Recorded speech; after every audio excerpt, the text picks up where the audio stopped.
The hot sun begins to fade. The sand is still warm on my toes. I've walked this path 1,000 times. It's been years, but I remember every rock, anticipate every turn. Growing up, I'd jump on every chance I had to head out to that cabin in the desert and visit my grandpa. As soon as I'd arrive, he'd be waiting for me on the front porch with an orange soda and his walking stick. I can still feel his leathery hand holding mine. I think back on when everything was new, when I saw all this for the first time. What is that, Grandpa? That's a tumbleweed. Why do they roll around like that? Well, once they get old, it breaks free and goes wherever the wind takes it. That's how their seeds get spread across the sand. He always knew everything. We come over a ridge and see a field of cactus. I've never seen something like this before. They were beautiful with big, bright, white flowers on top. He watched me as I danced through the field. We rest at the end of the trail on a large, smooth stone. The sun is setting, the cool night air moves in. My grandpa holds out both hands to me, closed into fists. I know this game. I study them each carefully and point to the right one. Inside was the seed. Ha! I was right again. I've never lost at that game. He hands me the seed and quietly lets the one from his left hand fall.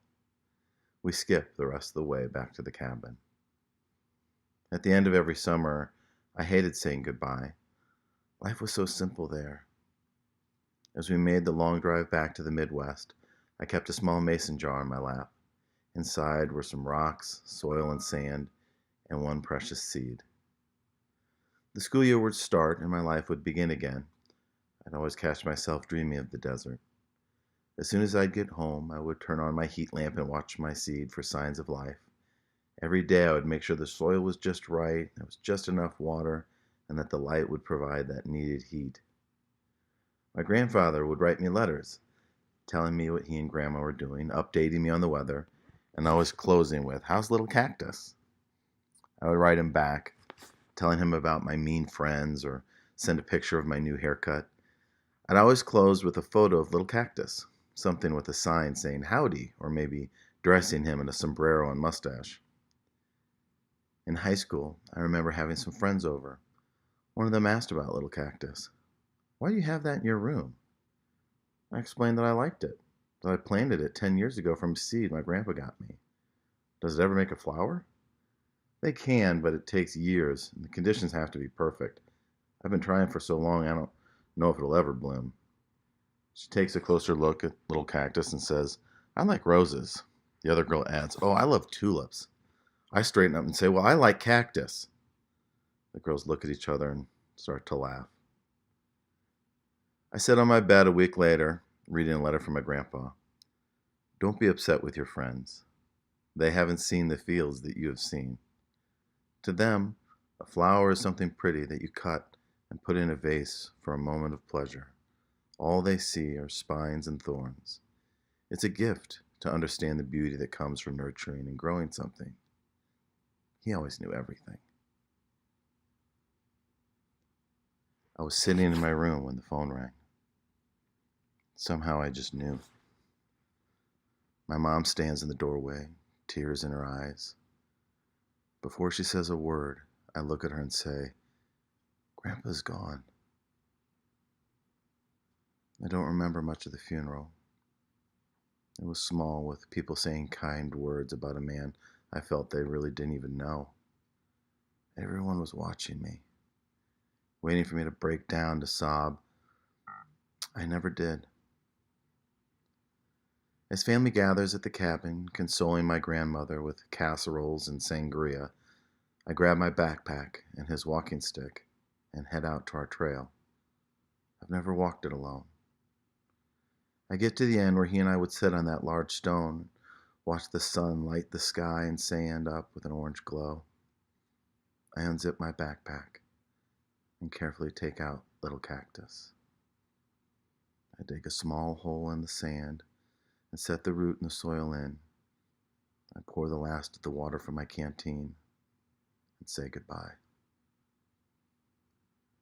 The darkness followed me after that day, more than I realized. Weeks turned to months, and eventually years would pass before I ever found my way back to the desert.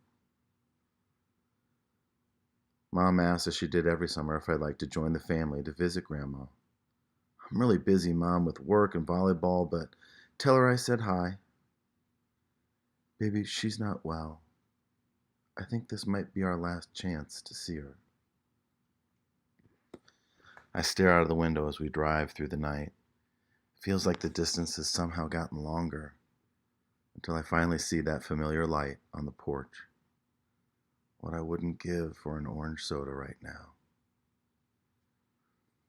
Grandma's in her bed. Her hair, ever since I remember, has always been up in a bun, but for the first time I see it down.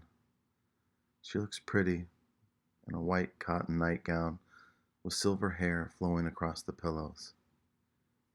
Everyone is there saying hello, making small talk, but I stand silently in the corner.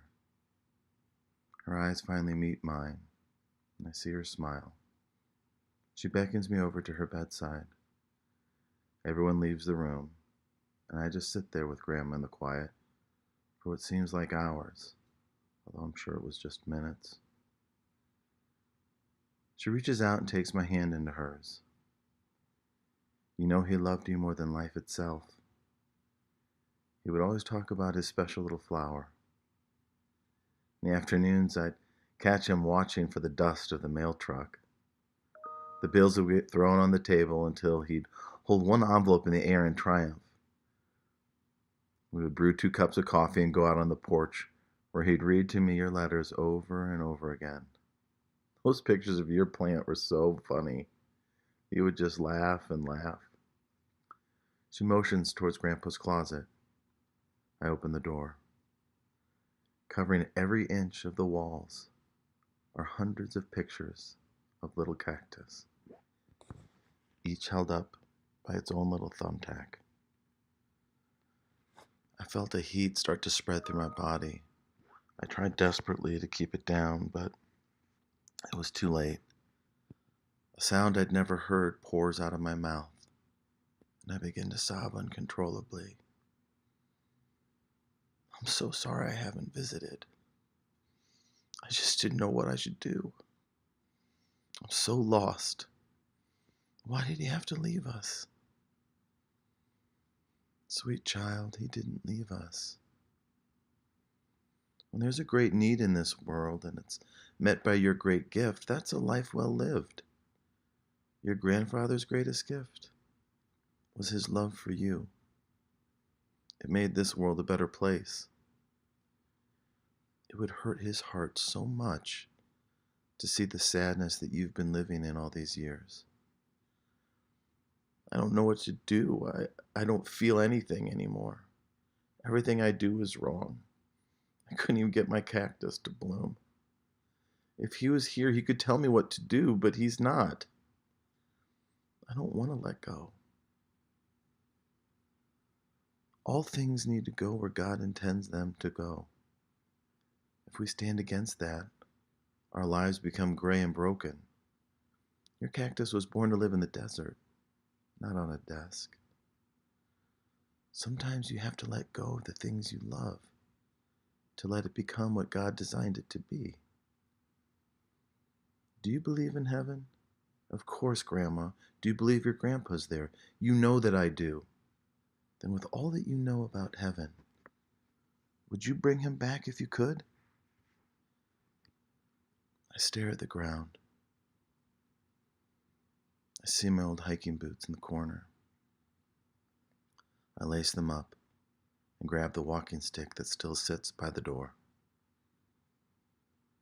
I'm exhausted. I finally reach the end of the trail. The shadows lengthen as the sun begins to fade. The sand is still warm on my toes. I've walked this path 1,000 times.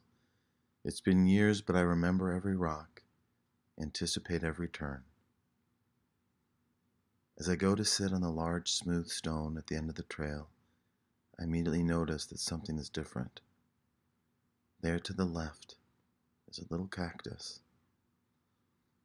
A tumbleweed blows by as my eyes Follow the familiar pattern of spines running up its base. There, on the top, is a beautiful white bloom.